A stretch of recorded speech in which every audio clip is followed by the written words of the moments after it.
Medo de ir ao dentista, medo de dentista. Essa é uma questão psicológica séria e pode estar na raiz do problema, né, desses adoecimentos aí, ou pelo menos um grande percentual disso. As razões você pode depois falar e tal, mas é fato concreto que isso está no imaginário. Tá. No imaginário popular, e isso vem se arrastando em gerações, né, por gerações, esse negócio de medo de dentista e tal. Então, aproveito que eu queria ouvir de você a esse respeito e já engatilhar, que você pode ir explorando aí também, né, Arnaldo? Já essa questão dos mitos, porque como pano de fundo tem um conjunto de mitos e que você pode contrapor com verdades também envolvendo a odontologia. Perfeito, né? Perfeito. Vamos lá. Sobre o medo. Sobre o medo a gente vai ter que explorar questões antropológicas, questões psicológicas. Questões antropológicas, porque eu disse. Então, assim, o dente tem uma função de fazer a mastigação e capacidade de deglutição para que a gente se alimente.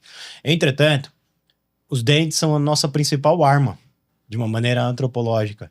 Tanto que quem não se lembra do Mike Tyson quase arrancando um pedaço da orelha do Holyfield. Sim. E então, os nossos dentes têm uma questão de potência. Ponto 1. Questões... E uma pessoa... Então, assim... Tá, então beleza. Entendi que os nossos dentes lá atrás eram nossas armas.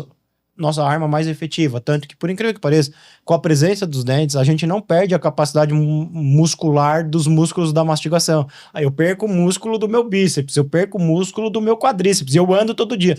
Os músculos da mastigação, se existirem os dentes, eles não envelhecem. Poxa. Porque o envelhecimento é isso, é a perda da capacidade da função inicial que deveria, ele não perde, tá? Se tiver o dente, eu perco. Sim. Então a gente perde.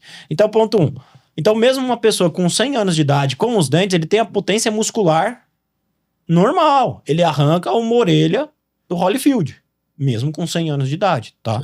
Tanto que é até, olha que loucura de mundo que a gente já vivia, né? Pacientes às vezes mais idosos que precisavam ser internados, e pacientes psiquiátricos também, uma das medidas é a extração de todos os dentes, para que eles não agridam. Para que eles mesmos até não poderem tentativas de automutilação. Só para vocês entenderem qual a potência de arma que os nossos dentes têm, se forem nossos dentes. Ponto 1. Ponto 2, a gente vai para uma questão fisiológica. A dor de dente é considerada uma das maiores dores do corpo humano. Dor de rim, pedra cálculo renal, dor de dente, parto. E nevralgia do trigêmeo, que é uma dor que acontece na região que é de origem neurológica, tá? Então, ela é classificada como uma dor, principalmente a dor de canal, é uma dor enorme. Então, o paciente tem medo. Então, o paciente já tem medo da dor. Questões psicológicas. A gente cresce numa população, a gente cresce, ou cresceu, ou muitos, dizendo assim, se você não escovar os dentes, eu vou te levar no dentista, ele vai te dar uma injeção e ele vai arrancar o seu dente. Então já embutiu um medo psicológico lá atrás também. Pois é. Ponto 4, ainda psicológico. Eu tenho vergonha de apresentar minhas armas. Porque se alguém descobre que as minhas armas são fracas ou que elas estão baleadas, ele vai me julgar como uma pessoa mais fraca. Ponto 5, a posicionamento da cadeira do dentista é o posicionamento de um animal indefeso. Então um animal, quando ele se rende, o que ele faz? Ele deita de barriga para cima. Isso. Ele se mostra. Então, imagina. Então, tem questões que, assim, além de todo o aparato odontológico, né? O paciente só vê minha sobrancelha, porque eu tô de gorro, máscara, um óculos com uma lupa, um jaleco, ele não vê nem minha mão. Então, tem um pouco dessa falta de contato pessoal, que eu acho que acontece. Mas também tem muito dessa questão de medo da dor. Medo de uma anestesia que não era tão efetiva nos primórdios e hoje ela é excelente. Inclusive com auxílio hospitalar, de sedação. Motor que não tinha turbina com água. Você falou, você bem lembrou, meu avô era motor daqueles pedais de máquina de costura. Era no pedal. E era um cordãozinho que corria. Então, assim, os procedimentos eram rudimentares. A anestesia era pouco efetiva, tanto que a gente tem a anestesia, quando ela foi descoberta, como um benefício para a odontologia muito grande, muito grande. Antigamente era no álcool, e 3 caras segurando uma pessoa. Porque era assim que acontece. Né? Então tinha uma questão muito grande e ainda existe muito isso. Sério. Porque o perfil do dentista é de, às vezes, não acreditar, não acolher muito aquele paciente, de entender que, assim, o medo faz parte, às vezes o medo é psicológico. Explicar para uma mulher que ela tem medo de barata, que não tem sentido racional ela ter medo daquela barata, porque é um ser, é um inseto muito menor que ela, que com uma chinelada ela mata aquele ser, mas o medo é algo irracional e que a gente precisa conduzir. Então, eu tenho muitos pacientes que relatavam muitos medos de dentistas e que às vezes demoram mais de ano entre marcar a primeira consulta, nos conhecer e ver que a gente tem uma proposta diferente e já foi indicado por outro colega até executar o tratamento, até a anestesia ser efetiva. O paciente precisa confiar muito no profissional para que esse medo esteja, vamos dizer assim, acamado. E existem situações em que eu, inclusive, vou utilizar de um anestesista, porque o paciente precisa do procedimento, eu vou utilizar de um profissional que vai fazer a sedação dele, vai dormir. Assim como a medicina usa muito, né? Claro. E a odontologia também deve utilizar, a gente utiliza bastante para alguns procedimentos, em alguns pacientes que a gente percebe, já tem trauma. Às vezes nem lembra do trauma, viu, Clóvis? Às vezes nem lembra. Ah, teve que extrair um dente, 2 segurando, pai e mãe. Não lembra, mas fica registrado o trauma. Então o medo vem disso. Tá. Medo vem muito disso. E aí você me perguntou de mitos, né? Aí sobre a questão dos mitos envolvendo aí, ó. O principal mito que existe na odontologia é aquele que a gente já conversou, que é assim, é natural perder os dentes. Tô ficando velho.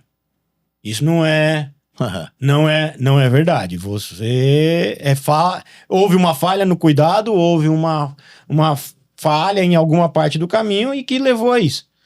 Ou seja, dá para morrer com os dentes numa boa. Total, todos. E eu espero chegar com um final de vida com todos. E olha que interessante, os dentes não se decompõem nunca, tá? Então, mesmo a parte óssea, mesmo em cremação, os dentes ainda não sofrem, eles ficam resistentes. Outro mito que acaba acontecendo é aquela história que a gente também falou, o sangramento é normal. Sangramento não é normal. Não é normal. Não é normal ter sangramento, não é normal ter dor. Sua gengiva não é sensível, o que ela tá inflamada, e hoje os tratamentos funcionam perfeitamente. Um mito que existe, que é um problema, é a quantidade de produtos cosméticos que atrapalham a odontologia e de profissionais que acabam também, infelizmente, atrapalhando. O Brasil tem 640 universidades de odontologia, tem mais faculdade de odontologia no Brasil do que no resto do mundo inteiro junto. Também. 17% dos dentistas do mundo estão no Brasil. Nossa. E nós éramos para ter, então, uma odontologia de primeira qualidade. E eu posso dizer que os melhores dentistas do mundo, os brasileiros estão mas os piores dentistas do mundo também estão entre os brasileiros. Vocês estão nos extremos. Então, exato. A gente tem que sempre entender. E o grande problema é que acaba acontecendo que de médico e louco todo mundo entende um pouco. E de dentista ninguém quer entender nada. Então fica muito na base da confiança de um profissional, que muitas vezes não é questionado. Então hoje mesmo a gente recomenda, eu falo para os meus pacientes, procura às vezes uma segunda opinião, tenta construir valor de confiança naquilo que o seu paciente, naquilo que o seu profissional está dizendo. Sabe por quê, Clóvis? Porque, olha, Arnaldo, sabe quem perde mais dente? Hoje, quem vai ao dentista. Pelo excesso de intervenções. E não no foco do cuidado do paciente. Porque não adianta eu intervir e não ensinar o paciente a cuidar. Isso acaba sendo um mito. Então, meu dentista é muito bom, mas meus dentes são fracos. Outro mito. Tomei muito antibiótico na infância. A gente já sabe que não. O mito surge da tetraciclina. Teve uma época que tomava-se muito a tetraciclina e aí os dentes ficavam manchados.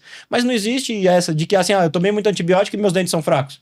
Estou com osteoporose, os meus dentes estão roubando ou a osteoporose está perdendo o cálcio. Não. Tirando o cálcio do meu dente. A osteoporose não afeta a dentição. Não. E o último osso que vai sofrer na osteoporose é a mandíbula.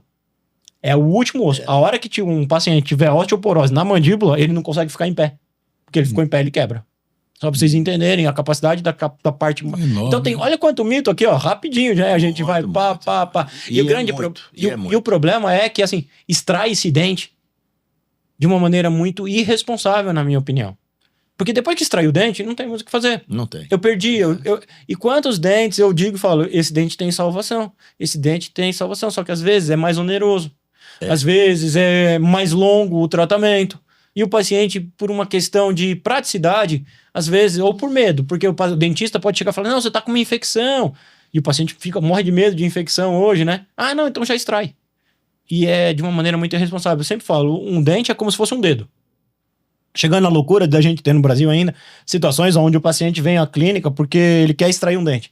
E a gente consegue perceber que ele tá fingindo os sintomas. Porque ele faltou no trabalho. Ele quer um atestado. Isso existe. Olha só que Isso absurdo. existe. Isso existe. Tá? Então, mitos. Coisa louca. Mitos.